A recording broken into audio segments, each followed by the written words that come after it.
And I'll tell you what we saw as a staff, because we ripped it apart as we do after every win and loss. Offensively, we were very explosive. We had 17 explosive plays again.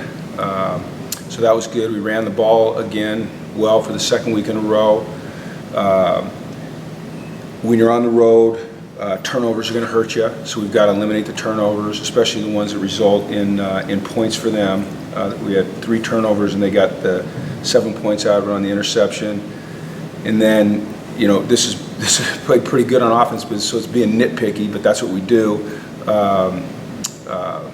You know, we had 3 takeaways and got 0 points out of it. So, you know, when we're really hard on ourselves, which we are, those are the things that we look at. And then we're always looking at technique and effort and things like that. Defensively, you know, we had to mix and match, play some different people in some different spots. They got that one right out of the gate, the 80-yard run when we were pressuring, and we got reached and missed 2 tackles. And you know, after that one, we had the run under control, and we played the run as well as we've done this year. They were about less than 3.3 a carry after that play. But the unfortunate thing is you can't. There's no except fors. So defensively, it was the big plays that killed us. You know, we had 9 big plays, which is more than we've had in all the other games combined. And you know, we talked about the first one. We were pressuring, we were slanting that way, bringing Keyshawn off the edge with the new defense, and we got reached on the left end, reached at the left 3 technique, and then we missed 2 tackles and he got out the gate. Then the second one, the screen, we were pressuring again. They came down and they picked Kenny, and he couldn't get to his coverage, and they outran us to the end zone. The third one, which was the other screen, we were in a 3-deep concept. We were in that new package where we were playing, because we were short at the linebacker position, we were playing some guys, you know, as kind of a 3-4 outside linebackers that were more defensive lineman guys, and we had a bust by a guy that was doing it for the first time in the heat of the battle, and they got that screen on us. And then the thing that disappointed me about that play was I didn't like our effort. And you know, one of the things that we've always done well, whether we're, you know, playing well or not, is our effort's been good. So that's something that, you know, we have to do better at. And then, you know, the 2 on Darnay right before the half, we sack them, so it's 2nd 13. Our offense has just scored. We're up 24-20. We've got them on the 23-yard line. So you have 2 timeouts. You call timeout. You're trying to get the ball back to your offense. It's very explosive. They're going to get the ball start the second half, so you don't want them to have 2 possessions in a row. We do the same thing again.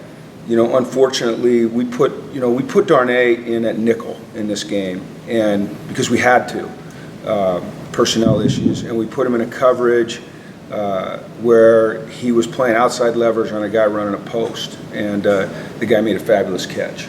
Okay, they reviewed it, and then I screwed up. The next play was completely on me, 1,000%. My general rule as a coordinator has always been, I'm not a coordinator now, but it has always been, you probably don't want to pressure coming out of a timeout.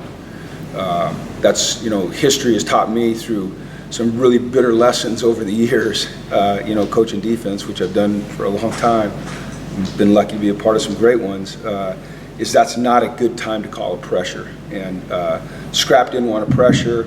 I called a pressure because I was frustrated. We came free, but the linebacker that was blitzing was late, and we left Darnay on an island. And, you know, the reason that it's not a good call is twofold. Number one, coming out of a timeout, they've got time to prepare. They've got time to talk about, hey, if they're pressure, this is where we want to go. Number two, should have thought about the fact that Darnay had just gotten beat, you know, and tried to help him. He's a freshman. He's in an environment that he's never been in before. Wanted to be aggressive, and it was just a stupid call on my part. So that was bad. So, you know, like I said, the defensive big plays hurt us, and then the second half we got a little bit more under control, and then late in the fourth quarter, you know, we had a couple of penalties. The one on Osa, I've seen the copy, the coach's copy. I haven't seen. Have you guys seen the TV copy at all? Does it look like he lowers his head? Is that what it looks like? Yeah.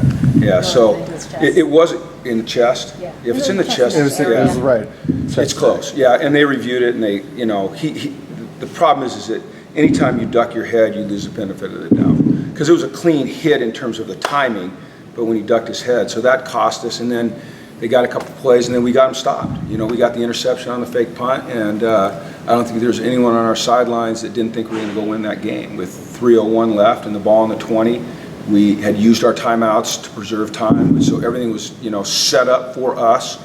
And you know, I just think that you know, our offense is playing so well, and Josh is playing so great.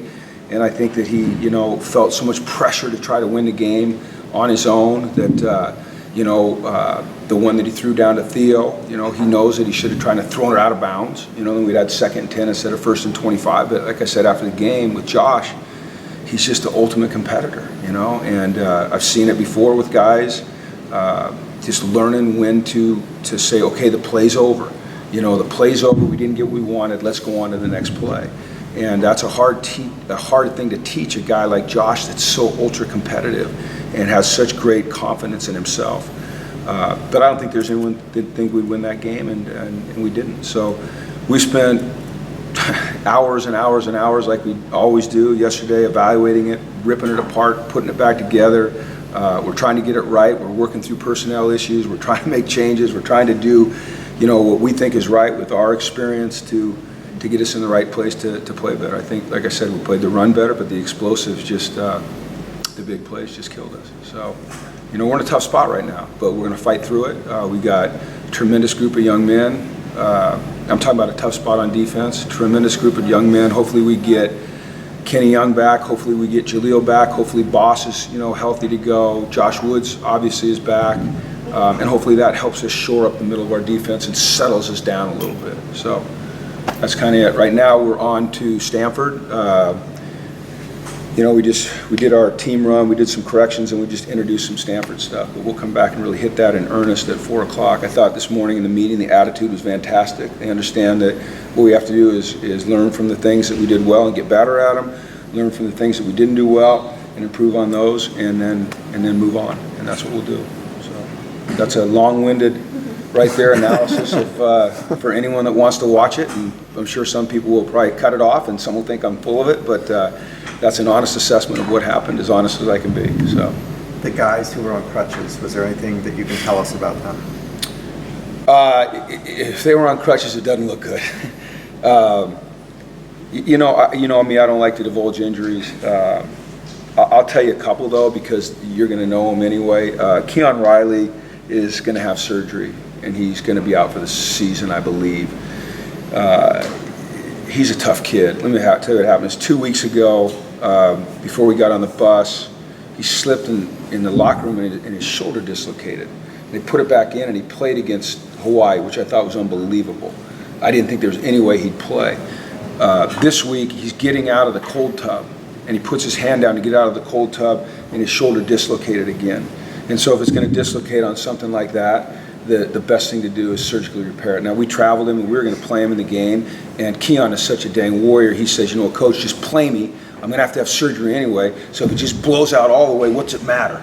You know, but we're not going to do that to the kid. So he's going to have surgery.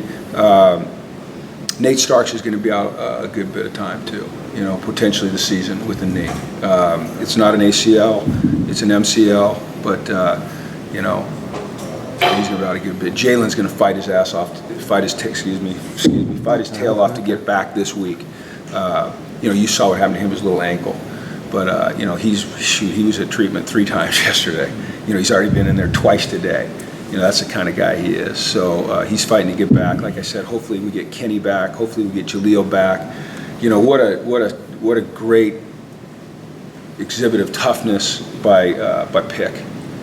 You know, really. You know, I talked to the doctor after the game. He goes, you know, I can't even believe that he played through that pain. It was a knee bruise.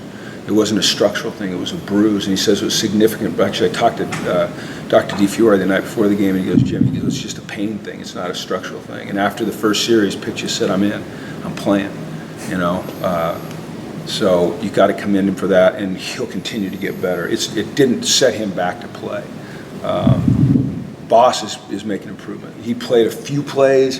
I think he only played 3 plays, so hopefully we get Boss back, and that helps us a little bit. So is Adi Amatosha, is he That's it. I mean, I can talk about. I'll talk to you about. Like, I don't want people to get confused with my injury Yeah. policy. Okay. It's no. I'll talk about it. Okay. What I'm saying is the cusp guys, the Right. guys that Sure. cusp. I don't want to talk about those guys, but the long-term guys, Yeah. I'll talk about those guys. Okay. Audie had an MCL with his knee. He had surgery last week. It's usually about a 3 to 4 month recovery. It's very unfortunate because he was a guy that was playing well in camp, was making progress, thought would be able to help us on offense and some on special teams. So he's out right now, but our receivers are sure playing well. Sean Holiday, is he close? He's close. Yeah, he's really. a cusp guy. He's really close. He's working his tail off to get back, and he's close to being ready. He won't be ready this week, but he's getting a lot closer. So, and he looks good running. He looks good doing things. He's with Sal more than he's with Anthony now, and so he's getting close. So, but those are the kind of the longer term guys. The guys that I'm try to shelter from anyone knowing are the guys that are short term. I didn't see Breland